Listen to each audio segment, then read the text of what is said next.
તો અત્યારે હાલ મહત્વપૂર્ણ સમાચાર પંચમહાલથી સામે આવી રહ્યા છે તેની પર નજર કરીએ તો પંચમહાલના ગોધરામાં મોટા ભાગના રસ્તાઓ ખખડધજ હાલતમાં જોવા મળી રહ્યા છે। જીએસટીવી દ્વારા અનેક વખત અહેવાલો પ્રસારિત થયા છતાંય પાલિકા સત્તાધીશોનું પેટનું પાણી હલી નથી રહ્યું। ખરાબ રોડ રસ્તાના કારણે વાહન ચાલકો હેરાન પરેશાન જોવા મળી રહ્યા છે। પંચમહાલના ગોધરામાં મોટાભાગના રસ્તાઓ ખખડધજ હાલતમાં જોવા મળી રહ્યા છે।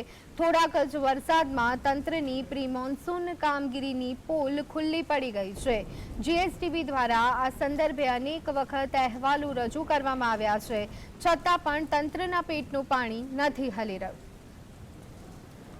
તો આ સંદર્ભે વધુ વિગત સાથે સંવાદદાતા રવિ અમારી સાથે જોડાઈ ગયા છે। રવિ, પંચમહાલને લઈ અનેક વખત જીએસટીવીએ અહેવાલ પ્રસારિત કર્યો, પરંતુ તેમ છતાં આ તંત્ર આંધળું હોય, બહેરું હોય તેમ લાગી રહ્યું છે। રોડ રસ્તાને લઈ હજી સુધી કોઈ જ કામગીરી કરવામાં નથી આવી, શું વિગતો?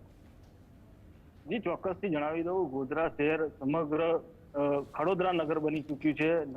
જીએસટીવી દ્વારા અનેક વખત અહેવાલ પ્રસારિત કરવામાં આવ્યા છે, તેમ છતાંય નગરપાલિકાનું તંત્ર છે તે ક્યાંક ને ક્યાંક આંખ આડા કાન કરી રહ્યું છે। કોના હુકમની રાહ જોવાઈ રહી છે તેને લઈને સૌથી મોટો સવાલ છે, કારણ કે આખું શહેર છે તે ખડોદરા નગર બની ગયું છે। તમામ જે શહેરના મુખ્ય માર્ગો છે તે તમામ માર્ગો પર મસ્ત મોટા ખાડા હોવા છતાંય પાલિકા તંત્ર નિદ્રાધીન હોવાનું સ્થાનિકો આક્ષેપ કરી રહ્યા છે। ભાજપના જે નેતાઓ છે તે માત્ર વોટ લેવા નીકળે છે, પરંતુ લોકોની સમસ્યાને ઉગારવા માટે કોઈ પણ સામે આવતા નથી, જેને લઈને લોકોમાં પણ એક પ્રકારનો રોષ જોવા મળે છે।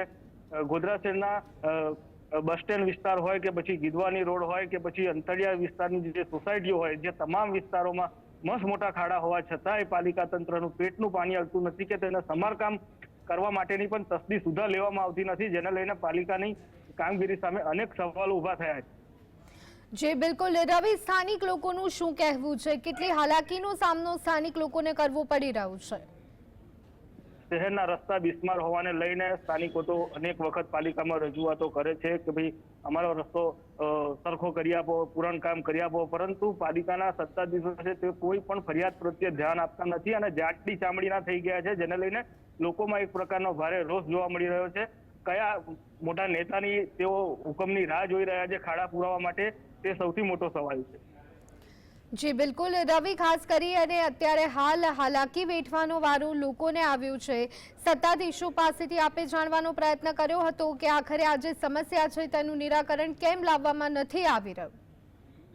જી, ચોક્કસથી આ મામલે જ્યારે સત્તાધીશો સાથે સંપર્ક કરતા તેઓએ જણાવ્યું હતું કે હવે આગામી દિવસોમાં પ્લાનિંગ થશે, પરંતુ ક્યારે પ્લાનિંગ? લોકોના અડકા ખોખરા થઈ રહ્યા છે, લોકોને અકસ્માતના પણ પ્રમાણ વધી રહ્યા છે, લોકો પડી રહ્યા છે ખાડામાં મસ્ત મોટા અને ગંભીર ઇજાઓ પહોંચી રહી છે, તેમ છતાંય પાલિકા તંત્ર છે સમારકામ કરવા પૂરતી કાર્યવાહી નથી કરતું, જેને લઈને લોકોમાં એક ભારે રોષ જોવા મળી રહ્યો છે। જી રવિ, ગોધરાના કયા એવા વિસ્તારો છે કે જ્યાં સૌથી વધારે ખાડાવાળા રસ્તા જોવા મળી રહ્યા છે, કે જ્યાં લોકોને સૌથી વધારે હાલાકીનો સામનો કરવો પડી રહ્યો હોય?